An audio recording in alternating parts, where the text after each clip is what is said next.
Folks, my next guest is an outspoken journalist who spent 12 years at ESPN and is now a staff writer at The Atlantic. Please welcome Jemele Hill.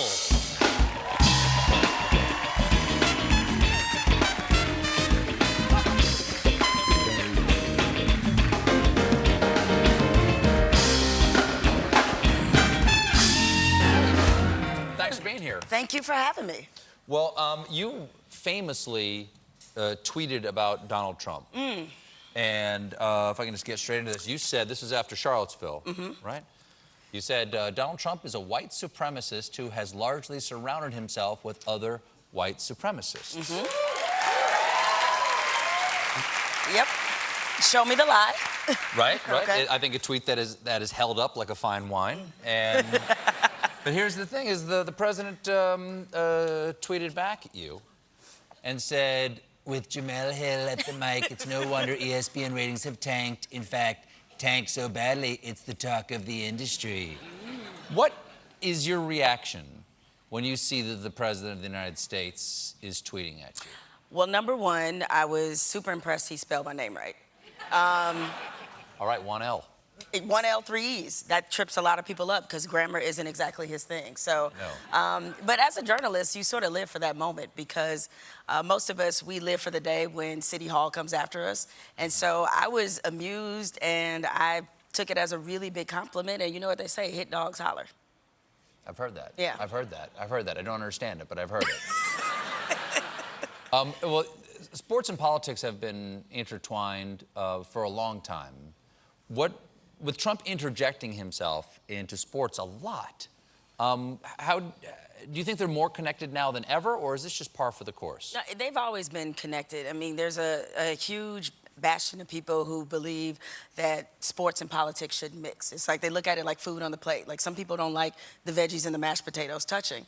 But in this case, they've always touched, they've always mixed together. I mean, think about it. Jackie Robinson, he integrated Major League Baseball almost 20 years before the Civil Rights Act. You had Muhammad Ali, you had Bill Russell. We've always had these different intersections between sports, race, politics, and gender. And usually what I find is the people that object to that intersection, it's because they don't like the viewpoint or opinion being expressed. So it's not really about the fact that they're mixing. They're just mixing in a way that makes them uncomfortable.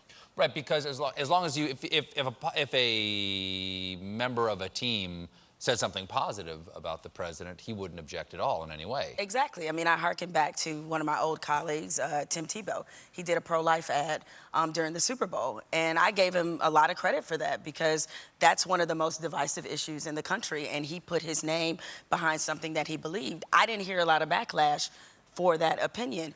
But you look at somebody like Colin Kaepernick, who's talking about police brutality and equality. And for me, these issues are not necessarily political, because that's one of the mistakes I think we make, is that we throw everything in the political crock pot and say, this is all politics. Some of this is just simply right and wrong. To me, politics is when you have a pro argument and a con argument. Is anybody out there pro-racism? Is anybody out there pro-police brutality? So, like, what are we arguing about? So I'll send you some disturbing tweets. Yeah. Oh, I get enough of them, so I understand. Okay. So I do understand that. But it's just that people just have become so polarized about issues that, frankly, we should all be on board with and all be in agreement with. Well, you're narrating.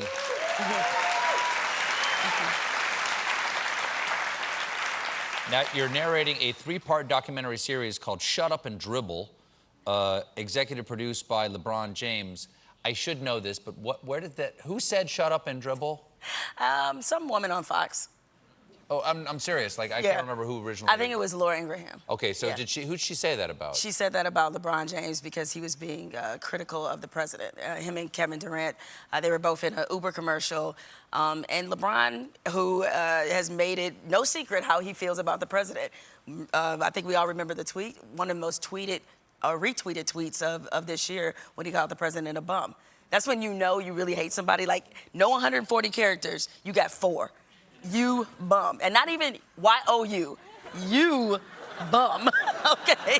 So LeBron has made it no secret how he feels about him, and that was her response. And I should really be thanking her, because without her saying that, I don't know if I'd be narrating this documentary. So, way to give me another check. How would you? Sure, why not? Where do you put LeBron in the history of sports and activism, if not politics? Oh, he's definitely near the top. When you think about his whole story, this is one of the greatest American stories that we've ever heard. Somebody who, his mother was 15 when she had him, moved around a lot as a kid, came from poverty. It's funny that Donald Trump fashions himself as self-made. No, LeBron's the self-made millionaire when you look at everything that he's done and accomplished. And so,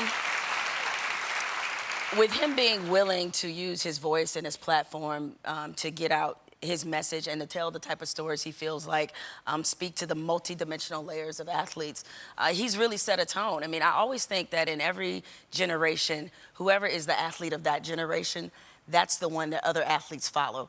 Right now, the two most important athletes of this generation are Colin Kaepernick and LeBron James. And so now you're seeing other athletes want to be vocal and activated. How do you think Kaepernick is going to be remembered? I think he'll be remembered as a hero. I mean, he's already... You think he'll play again? No, I think it pains me to say that because this is somebody who is basically one underthrow from going to back-to-back Super Bowls. He's worked his whole life to be a professional football player, but he's never playing in the NFL again. I think they're pretty dug in on that. And, you know, it's kind of a shame because I always tell people, remember what you say today and how that will be remembered later. So 20 years from now, the NFL is going to have to answer for the fact that they blackballed somebody from the league because they stood for equality. I mean, had Colin Kaepernick hit a woman, he'd be back in the NFL already. But the fact is that he's not back playing because of his stance on social justice and the fact that it makes a lot of the ownership in the NFL uncomfortable and the fan base that watches them. Well, Shut Up and Dribble airs Saturdays at 9 p.m. on Showtime. Jemele, thank you so much for being here. Nice to meet you.